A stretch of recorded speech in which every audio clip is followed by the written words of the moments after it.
Thank you very much indeed, Stefan. I hope you can hear me okay. Yeah, And well, hello, everyone. It's good to be here. Well, Mahan may or may not have said it, but the Indian Ocean is clearly really important. It's 20% of the world's surface, has a third of the world's population around it, 40% of the world's coastline, lots of oil and gas, 100,000 ships pass through it every year. And that really is the real point, I think. It's the interconnections of the Indian Ocean with everywhere else that really matters. That is the defining characteristic of the subject that we're addressing, I think. One remembers Mackinder just before the First World War arguing that, and I quote, the unity of the ocean is the simple physical fact underlying the dominant value of sea power in the modern globe-wide world. So that means that all the globe-wide world comes calling in the Indian Ocean, if you like. And it's clearly a very maritime area. Lots of fish, oil and gas. It's a major transport route that keeps the global sea-based trading system going. So its maritime security is critically important. Now, I think there are three components to this maritime security that we need to address. The first component of it is maritime safety. That is to say, dealing with what you might call inanimate threats, things like navigational accidents, the effect of pandemics, climate change, that sort of thing. The second category of issues has to do with the threats to good order at sea that are posed by people and groups who mean harm. And here I chiefly have in mind criminals, terrorists, and that kind of thing. So it's people who break good order at sea by illegal fishing, by engaging in the trade in human beings, and drugs trades, arms, the illegal smuggling of weapons, and that kind of thing. The third category of maritime security has to do with defence. And here one is dealing with the defence of national interests against other nations, perhaps, along with other nations as well as allies and partners, but also against large-scale transnational groups of one sort or another, particularly terrorists. All three of these are on a common spectrum. They're not separate, they merge into one another. And the positions of all three on this spectrum require maritime cooperation. And that maritime cooperation needs to be as seamless as possible because the spectrum of threats is equally as seamless as possible. But getting that kind of maritime cooperation in the Indian Ocean faces three immediate problems, it seems to me. The first, of course, and it's a point already made by people before, is that it is a vast area. And that means that there are all sorts of different agendas of what the priority issues really are. And because of that, the Indian Ocean is a kind of thicket of different multilateral organizations in the whole ocean, which are often under institutionalized. In other words, they're declaratory more than institutional. And there's limited coordination between them. That's one problem. The second problem, I think, is what seafarers frequently complain about, everywhere in the world, actually, not just in the Indian Ocean, and that is insufficient governmental and societal attention paid to the importance of what happens at sea. That there is a very natural preoccupation with the thrust of immediate events on land. And that means that there's too little resources devoted to maritime security of all sorts, actually, but particularly of the first two. And then the third problem that we've already discussed in this meeting is growing great power competition. So I think that invites a very brief, and I'm conscious of the fact I'm covering a vast area in very few minutes, a very brief survey of how maritime cooperation is doing in all three aspects of that spectrum of maritime security. The first one, safety. This is largely, of course, a matter of IMO regulations. Things like the Sewer Convention, environmental issues, the SOLAS Convention, and so forth, and onwards and so forth.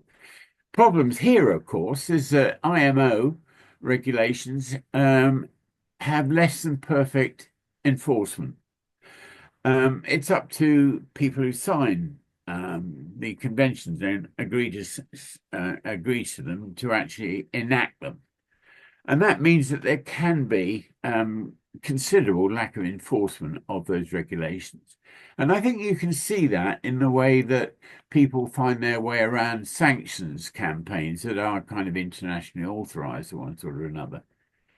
And there are increasing environmental and other risks to the kind of thing they get up to. In other words, the use of dark fleets and that sort of thing, which are inadequately insured, inadequately protected, and so on and so forth.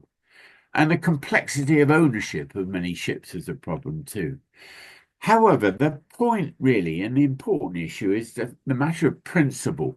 If we do not observe these regulations, we are undermining the idea that at sea there are these rules that need to be obeyed. And people who get away with not obeying them for commercial reasons, for example, do actually threaten the whole system, if you like. Environmental safety is an issue as well. Despite the 2004 tsunami, not everyone has yet woken up to the challenge posed by climate change. Now, organisations like IORA are aware of the need to tighten enforcement up by increasing maritime domain awareness. It's very hard to solve a problem if you don't know you've got one. And this requires maritime cooperation, and it requires capacity building for those countries who are less well placed to do it themselves. The Quad 2 regards this as part of its remit. It's a kind of bonus to the main activity, which I'll get onto in a minute, which is its concern, let's say, for environmental security. And it sees in this a sort of trust building exercise for members of Quad, so they trust each other more, and that other people trust them more, the more they engage in this kind of thing. Good order at sea is very concerning. Many people would argue that the situation here is getting worse rather than better. There are three major problems in the Indian Ocean. The first is obviously illegal fishing. It's the fact that it's mainly Chinese that makes that politically very sensitive. But there are the same requirements for maritime cooperation and information sharing. Second issue is the revival of piracy, which threatens seafarers, a very scarce and valuable commodity, I might say, and of course the security of the trade-based system. This too requires more maritime domain awareness, capacity building, legal enablement, resources, and cooperation, particularly in the information sharing area. The political but utterly pointless attacks on shipping in the Red Sea is an issue that context can make the necessary cooperation very difficult. And obviously, there is less than perfect cooperation in dealing with that. And then finally, there's defence. Now, Quad, as I said, contributes across the board to all aspects of maritime security, but I think it's in defence where it's distinctive. This isn't just containing China, but that is part of it. It's in defense of a state, and by that I mean a free and open Indo-Pacific, but it isn't aimed at any state. So what are the threats to this? Not the presence or the strength of any particular state, but its threatening behavior. It's rule breaking. It's when the observations and the rules and regulations implicit in UNCLOS are not being obeyed. That risks the free and open Indo-Pacific, if you like. If one likens the exercise to a convoy on a voyage to becoming a collective security organization, the slowest ship in the Quad seems to me to be India, because it values its strategic autonomy and its tradition of non-alignment, and thus it retains profitable links with Russia in the midst of the Ukraine war. Compared to, let's say, the United States and Australia, which are both in AUKUS, and Japan, which is getting closer and more traditional to AUKUS, particularly on Pillar 2 activities every day. So there is an issue there, it seems to me. All the same, India clearly sees China as a rival. It has trouble on the northern border. There's possible maritime answer to this, which is exploiting China's vulnerabilities in the Indian Ocean. But the main emphasis is on maritime cooperation through IONS. Multilateralize the security issue, expand the Malabar exercises, cooperate with incoming Europeans, all part of the process of opening up the Indian Ocean to the rest of the world, if you like. India is also conscious that in the Indian Ocean, it's a giant amidst dwarfs. So it does seem to me to be very sensitive to the need to multilateralize. So some of the comments in the previous session, where other countries felt kind of left out of the process, I think are very interesting. But China has perfectly legitimate reasons to be an Indian Ocean region player too.